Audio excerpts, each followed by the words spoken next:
다 함께 사도신경으로 우리의 신앙을 고백하겠습니다. 나는 전능하신 아버지 하나님 천지의 창조주를 믿습니다. 나는 그의 유일하신 아들 우리 주 예수 그리스도를 믿습니다.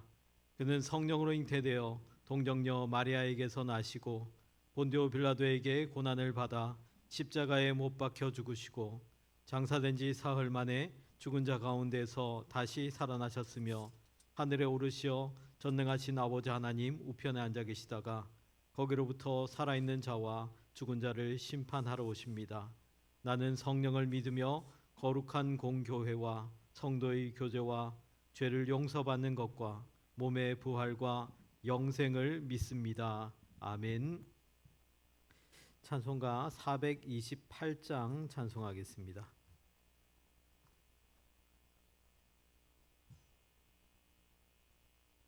찬송가 428장입니다. 내 영혼의 햇빛 비치니 주 영광 찬란해. 이 세상 어떤 빛보다 이 빛 더 빛나네. 주의 영광 빛난 광채 내게 비춰 주시옵소서. 그 밝은 얼굴 배울 때 나의 영혼 기쁘다. 내 영혼에 노래 있으니 주 찬양합니다. 주 귀를 기울이시사 다 듣고 계시네. 주의 영광 빛난 광채 내게 비춰 주시옵소서. 그 밝은 얼굴 배울 때 나의 영혼 기쁘다. 내 영혼의 봄날 되어서 주 함께 하실 때 그 평화 내게 깃들고 주 은혜 꽃피네. 주의 영광 빛난 광채 내게 비춰 주시옵소서. 그 밝은 얼굴 배울 때 나의 영혼 기쁘다. 내 영혼에 희락이 있고 큰 소망 넘치네. 주 예수 복을 주시고 또 내려주시네. 주의 영광 빛난 광채 내게 비춰 주시옵소서. 그 밝은 얼굴 배울 때 나의 영혼 기쁘다. 아멘. 기도하겠습니다. 하나님 감사합니다. 오늘도 주님 앞에 나와 주님의 복을 구하며 이 새벽 하나님께 나아갑니다. 우리의 모든 발걸음과 우리의 말과 행동을 오늘 하루도 인도하여 주셔서 복 있는 사람처럼 살아가게 하시고 주님 주시는 많은 축복을 풍성히 누리며 살아가는 복된 한날 되게 하여 주시옵소서. 우리 주 예수님의 이름으로 기도하옵나이다. 아멘. 하나님께서 주신 말씀은 마태복음 5장 1절에서 16절까지 말씀입니다.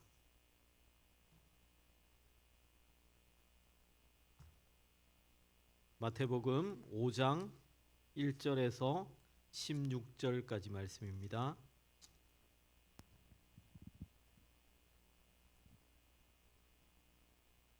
우리 말씀을 한 절씩 교독하겠습니다.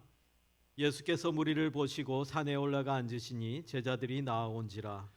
입을 열어 가르쳐 이르시되 심령이 가난한 자는 복이 있나니 천국이 그들의 것이며 애통하는 자는 복이 있나니 그들이 위로를 받을 것이미요 온유한 자는 복이 있나니 그들이 땅을 기업으로 받을 것이미요. 의에 줄이고 목마른 자는 복이 있나니 그들이 배부를 것이미요. 긍휼히 여기는 자는 복이 있나니 그들이 긍휼히 여김을 받을 것이미요. 마음이 청결한 자는 복이 있나니 그들이 하나님을 볼 것이미요. 화평하게 하는 자는 복이 있나니 그들이 하나님의 아들이라 일컬음을 받을 것이미요. 의를 위하여 박해를 받는 자는 복이 있나니 천국이 그들의 것임이라. 나로 말미암아 너희를 욕하고 박해하고 거짓으로 너희를 거슬러 모든 악한 말을 할 때에는 너희에게 복이 있나니 기뻐하고 즐거워하라. 하늘에서 너희의 상이 큼이라. 너희 전에 있던 선지자들도 이같이 박해하였느니라. 너희는 세상의 소금이니 소금이 만일 그 맛을 잃으면 무엇으로 짜게 하리요. 후에는 아무 쓸데없어 다만 밖에 버려져 사람에게 밟힐 뿐이니라. 너희는 세상의 빛이라. 산 위에 있는 동네가 숨겨지지 못할 것이요. 사람이 등불을 켜서 말 아래에 두지 아니하고 등경 위에 두나니 이러므로 집안 모든 사람에게 비치느니라. 이같이 너희 빛이 사람 앞에 비치게 하여 그들로 너희 착한 행실을 보고 하늘에 계신 너희 아버지께 영광을 돌리게 하라. 아멘. 마태복음 5장부터 7장까지의 말씀을 흔히 이제 산상수훈 혹은 산상보훈이라고 합니다. 성경에서 가장 유명한 말씀 가운데 하나이기도 하고 보석과 같은 말씀이다 해서 이제 산상보훈 이렇게 불립니다. 그런데 이 내용은 신앙생활을 하지 않는 분들도 한 번쯤은 들어본 내용입니다. 그런데 유명한 이야기이긴 하지만은 이 말씀의 진짜 의미, 여기에 담겨 있는 진짜 뜻을 제대로 깨닫는 것은 굉장히 힘든 말씀이기도 합니다. 이 마태복음 3장과 4장에서 등장하는 핵심 단어가 하나 있습니다. 바로 천국, 즉 하나님의 나라입니다. 그리고 이 산상수훈을 통과하는 주제 역시도 하나님의 나라입니다. 앞부분에 나오는 팔복은 하나님 나라 백성들이 어떤 본질을 가지고 살아야 할 것인가라는 것을 보여주고, 그 뒤에 나오는 내용은 그러한 성도들이 이제 구체적으로 어떻게 살아야 하는가 하는 것을 우리에게 말씀해 주고 있습니다. 하나님 나라 백성으로서 이 땅 가운데 어떻게 살 것인가, 이것이 이 산상보훈의 주제입니다. 하나님 나라 백성이 과연 이 땅을 어떻게 살아야 합니까? 이 산상수훈에서 하는 모든 이야기를 한마디로 요약하자면 다르게 살아라는 것이고 구별되어 살아라라는 얘기입니다. 이 땅의 사람과는 구별된 삶, 다른 삶을 살아가는 사람들이 바로 성도이고 하나님 나라 백성이라는 것을 우리에게 가르쳐주고 있습니다. 세상이 추구하는 가치가 아니라 하나님 나라의 가치를 추구하는 백성이 되어라 하는 것입니다. 이 본문에 8복이 나옵니다. 8가지의 복이 나오는데 이러이러한 사람은 복이 있다, 그리고 이러이러한 복을 받을 것이다 라는 구조로 되어 있습니다. 그런데 예수님이 말씀하신 이 8복이 세상 사람들이 생각할 때는 전혀 복이 아닌 내용들입니다. 오히려 세상적인 기준과는 정반대에 있는 사람을 복 있는 사람이다 이렇게 얘기합니다. 우리 오늘은 이 8가지의 복을 한번 쭉 살펴보겠습니다. 첫 번째로 심령이 가난한 자의 복입니다. 심령이 가난한 자는 복이 있나니 천국이 그들의 것이며, 이 세상은 부자가 복이 있다라고 말하지만 예수님은 가난한 자가 복이 있다고 말씀합니다. 이 심령이 가난한 자라는 것은 심령이 말 그대로 비어있는 자를 의미합니다. 심령의 물질 대신에 물질은 비어있지만은 그 안에 하나님으로 가득 찬 자를 얘기합니다. 오직 하나님을 의지하는 사람이 심령이 가난한 자입니다. 그런 사람은 세상의 물질이나 다른 것으로 살아갈 수 없음을 알고 오직 하나님의 은혜로만 살아간다라는 것을 아는 사람입니다. 그런 사람이 천국 백성이 될 수 있다라고 말씀하고 있습니다. 두 번째는 애통하는 자입니다. 애통하는 자가 복이 있나니 그들이 위로를 받을 것이며, 애통한다는 것은 어떤 애통을 말하는가? 바로 죄에 대한 애통입니다. 귀한 것을 잃어버렸기 때문에도 애통할 수 있지만은 특별히 죄에 대해서 애통할 수 있어야 합니다. 그리고 이 땅에서 애통하는 자는 하나님의 위로를 받을 것이다 라고 말씀합니다. 하나님은 슬픈 자를 위로하시고 그 아파하는 자에게 구원의 은혜, 치유의 은혜를 베푸시는 분이시기 때문입니다. 세 번째로 온유한 자가 복이 있나니 그들이 땅을 기업으로 받을 것이미요 했습니다. 이 온유라는 단어는 겸손과 굉장히 비슷한 단어입니다. 세상에서는 늘 목소리 큰 사람이 이깁니다. 그런데 천국 백성은 온유해야 된다라고 말씀합니다. 자신이 원하는 대로 되지 않고 때로는 악인이 더 형통한 것 같아 보이지만은 온유한 사람이 결국 복을 받게 되어 있습니다. 온유하게 살면 무시당하고 사람들에게 이용당하며 살아갈 것 같지만은 성경은 그런 사람들이 땅을 기업으로 받을 것이다라고 말씀합니다. 네 번째, 의에 줄이고 목마른 자는 복이 있나니 그들이 배부를 것이며, 우리가 목말라야 할 것은 세상의 물질과 가치가 아니라 의에 대해서 목말라야 한다. 성경은 얘기합니다. 여기서 말하는 의라는 것은 하나님의 뜻을 말하는 것입니다. 세상의 것을 구하는 것이 아니라 하나님의 뜻에 목마른 사람. 신앙인이 된다는 것은 세상의 것을 구하는 것이 아니라 하나님의 뜻과 하나님의 마음을 구하는 사람, 이런 사람이 복이 있다고 얘기합니다. 여러분, 우리가 세상의 물질을 구하고 세상의 가치를 구하면은 우리에게 참된 만족이 있습니까? 마치 바닷물을 마시는 것과 같습니다. 목이 마른데 바닷물을 마시면 더 갈증만 느끼게 됩니다. 아무리 채워도 끊이지 않습니다. 그러나 하나님은 의를 구하는 자에게 목마르지 않도록 배고프지 않도록 채우시며 생명수로 충만하게 하시는 분이시다라는 것을 우리에게 가르쳐 주십니다. 다섯 번째, 긍휼히 여기는 자는 복이 있나니 그들이 긍휼히 여김을 받을 것이며, 이 긍휼히 여기는 자라는 것은 사람들을 향한 불쌍히 여기는 마음입니다. 믿음의 사람들은 항상 불쌍히 여기는 마음이 있어야 합니다. 왜냐하면 내가 불쌍히 여김을 받았기 때문에 그렇습니다. 내가 하나님으로부터 긍휼을 받았기 때문에 이제는 우리가 다른 사람들을 긍휼히 여기는 그러한 삶을 살아가야 합니다. 하나님을 보고 위로받고 공급받은 사람은 반드시 이웃을 향해서 눈이 열리게 되어 있습니다. 내가 이렇게 받았기 때문에 내가 누군가를 섬겨줄 수 있는 삶.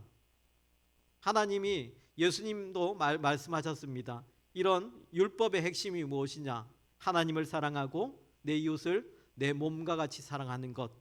이것이 바로 긍휼의 삶입니다. 긍휼히 여기는 자는 하나님의 긍휼하심을 받을 수 있는 사람입니다. 마지막 여덟 번째로, 마음이 청결한 자는 복이 있나니 그들이 하나님을 볼 것이며 했습니다. 이 마음이 청결하다라는 것은 다른 마음이 없다라는 뜻입니다. 전심으로 하나님만 바라본다는 뜻입니다. 구약 시대에 하나님께 나아가는 자들은 반드시 마음을 청결하게 해야 했습니다. 왜냐하면 죄를 가지고 절대 하나님 앞에 나아갈 수 없었기 때문입니다. 우리가 왜 예배 자리에 나아갑니까? 종교적인 도리나 의무를 행하기 위해서, 우리가 예배 자리에서 어떤 위로의 말씀을 듣고 살아갈 용기를 위해서 나아가는 것이 아닙니다. 물론 그런 것을 얻을 수 있지만은 보다 본질적인 예배의 목적은 무엇입니까? 예배를 통해 살아계신 하나님을 만나고 느끼고 돌아가는 것입니다. 그리고 이 예배 가운데 우리에게 필요한 것은 청결한 마음입니다. 청결한 마음으로, 깨끗한 마음으로, 죄 씻음 받은 마음으로 나아가는 예배하는 자에게 하나님께서 반드시 복을 주신다라고 약속하십니다. 이제 일곱 번째, 화평하게 하는 자가 복이 있나니 했습니다. 그들이 하나님의 아들이라 일컬음을 받을 것이며, 그리스도인들은 어디에서나 화평하게 하는 사람이 되어야 합니다. 우리가 때로는 생각이 다를 수 있습니다. 정치 성향도 다를 수 있습니다. 그런데 다르다고 해서 원수가 되지 말고 다름에도 불구하고 어디를 가든지 화평케 하는 자가 되어야 합니다. 그리고 그 화평하게 하는 자에게 하나님의 자녀라 불리는 축복을 주신다고 약속하셨습니다. 이제 팔복의 여덟 번째는, 의를 위하여 박해를 받는 자는 복이 있나니 천국이 그들의 것임이라 했습니다.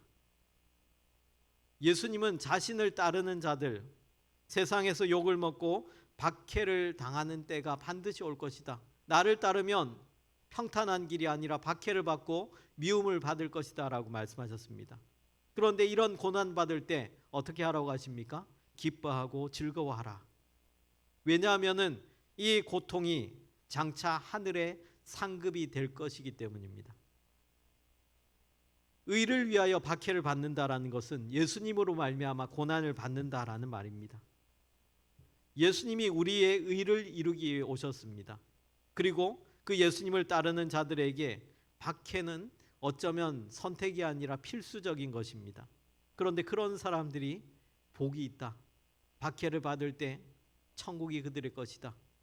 박해를 받는 자에게, 이 세상의 삶에서 어려움을 당하는 자에게 오히려 더 큰 천국의 축복이 우리에게 주어진다라고 성경은 약속하시고 있습니다. 이처럼 팔복은 다 살펴보면 세상이 말하는 복과는 너무나도 거리가 먼 복들입니다. 과연 이것이 복이 맞나? 과연 이것이 축복인가 할 정도로 너무나도 우리가 생각하는 복과는 거리가 멀어 보입니다. 그러나 성경은 이것이 하나님 나라 백성의 삶이라고 말씀하십니다. 예수님이 고난당하시고 십자가에 죽으시고 가장 영광스러운 모습으로 부활하신 것처럼 지금 당하는 고난, 지금 당하는 아픔이 반드시 복이 될 것이고 그것이 우리를 영원한 생명으로 인도하게 될 것이다 라는 약속을 주십니다. 우리 모두가 세상이 추구하는 복이 아니라, 세상이 원하는 길이 아니라 하나님 나라의 복, 하나님이 기뻐하시는 그 의를 선택하여서 하나님 원하시는 하나님 나라 백성으로 살아갈 수 있는 저와 여러분들 다 될 수 있기를 우리 주 예수님의 이름으로 간절히 축복합니다. 이 시간 함께 기도하겠습니다. 오늘 주신 말씀을 붙들고 기도하고 오늘 다일교회를 위해서 함께 기도합니다. 우리 다일교회가 말씀과 기도 위에 더욱더 든든히 세워지게 하시고 성도들이 하나님의 말씀이 주시는 힘과 능력으로 한 주를 승리하며 살아가게 하여 주옵소서. 특별히 교역자 수련회 가운데 은혜를 더하시고 모든 사역자들이 한마음 한뜻이 되어서 교회를 잘 섬기고 교회를 더 든든히 세워나갈 수 있도록 지혜와 힘을 더하여 주시옵소서. 다일교회가 무엇보다 사랑으로 하나 되게 하시고 예수님의 생명을 풍성히 누리며 복음의 열매, 전도의 열매, 사랑의 열매 많이 맺는 그러한 교회와 성도들 다 되게 하여 주시옵소서. 이 시간 교회를 위해서 함께 기도하겠습니다. 하나님 감사합니다. 오늘도 팔복의 말씀을 통해서 우리에게 하나님의 음성을 들려주시니 감사합니다. 하나님, 이러한 복들이 세상이 추구하는 복과는 너무나도 멀어 보이는 것들이지만은 하나님, 우리가 하나님의 말씀 가운데에서 이 보화를 찾기 원합니다. 말씀이 들려주시는 그 음성을 바르게 깨닫고 우리를 영원히 생명으로 인도하시는 그 말씀의 귀를 기울이며 세상의 가치가 아니라 하나님 나라의 복을 선택할 수 있는 믿음의 백성들 다 되게 하여 주시옵소서. 이 시간 우리 다일교회를 위하여 기도합니다. 다일교회가 말씀과 기도 위에 더욱더 든든히 세워지게 하시고 성도들이 하나님의 말씀이 주시는 그 힘과 능력으로 한 주를 살아가게 하시고 한 주를 믿음 가운데 승리할 수 있도록 하나님의 복을 선택하며 살아갈 수 있는 우리 모든 성도들 다 되게 하여 주시옵소서. 특별히 교역자 수련회 가운데 하나님께서 함께 하시고 은혜를 더하여 주시옵소서. 모든 사역자들이 더욱더 한 마음과 한 뜻이 되어서 교회를 잘 섬기며 하나님 주시는 귀한 사역들을 힘있게 감당할 수 있도록 건강을 주시고 능력을 주시고 지혜를 풍성히 더하여 주시옵소서. 우리 다일교회가 무엇보다도 사랑으로 하나 되는 교회 되기를 원합니다. 하나님께서 주시는 귀한 사명으로 똘똘 뭉쳐지는 교회가 되기를 원합니다. 그리하여서 예수님의 생명을 풍성히 누리는 교회, 복음의 열매, 전도의 열매, 사랑의 열매, 성령의 열매를 많이 맺어서 하나님을 기쁘시게 하는 교회, 그러한 성도들 다 될 수 있도록 주님 도우시고 은혜 베풀어 주시옵소서. 하나님 감사합니다. 오늘도 말씀을 통해서 팔복의 말씀을 우리에게 들려주셨습니다. 세상의 가치, 세상 사람들이 추구하는 그 기쁨이 아닌 하나님 나라의 가치와 하나님 나라의 의를 선택할 수 있는 믿음의 백성들 다 되게 하시고 그로 말미암아 세상이 줄 수 없는 하나님 나라의 복을 누리며 살아가는 우리 모든 성도들 다 되게 하여 주옵소서. 이 시간 우리 다일교회를 위하여 기도합니다. 다일교회가 더욱더 말씀과 기도 위에 든든히 세워지게 하시며 모든 성도들이 하나님의 말씀이 주시는 힘과 능력으로 한 주간 힘있게 능력 있게 살아갈 수 있도록, 승리하며 살아갈 수 있도록 하나님 힘을 더하여 주시옵소서. 교역자 수련회 가운데 하나님 은혜를 더하여 주시고 모든 사역자들이 한 마음과 한 뜻이 되어서 더욱더 교회를 잘 섬길 수 있도록, 능력으로 감당할 수 있도록 힘을 주시고 건강을 주시고 풍성한 지혜를 더하여 주시옵소서. 우리 다일교회가 더욱더 사랑으로 하나 되어 똘똘 뭉쳐서 더 주님을 기쁘시게 하는 일에 쓰임받는 교회 되게 하시고, 예수님의 생명을 풍성히 누리며 복음의 열매, 성령의 열매, 전도의 열매, 사랑의 열매를 많이 맺어서 하나님을 기쁘시게 하는 우리 교회와 공동체 되게 하여 주옵소서. 우리 주 예수님의 이름으로 기도드리며 이제는 주님이 가르쳐주신 기도를 함께 드리겠습니다. 하늘에 계신 우리 아버지, 아버지의 이름을 거룩하게 하시며 아버지의 나라가 오게 하시며 아버지의 뜻이 하늘에서와 같이 땅에서도 이루어지게 하소서. 오늘 우리에게 일용할 양식을 주시고 우리가 우리에게 잘못한 사람을 용서하여 준 것 같이 우리 죄를 용서하여 주시고 우리를 시험에 빠지지 않게 하시고 악에서 구하소서. 나라와 권능과 영광이 영원히 아버지의 것입니다. 아멘.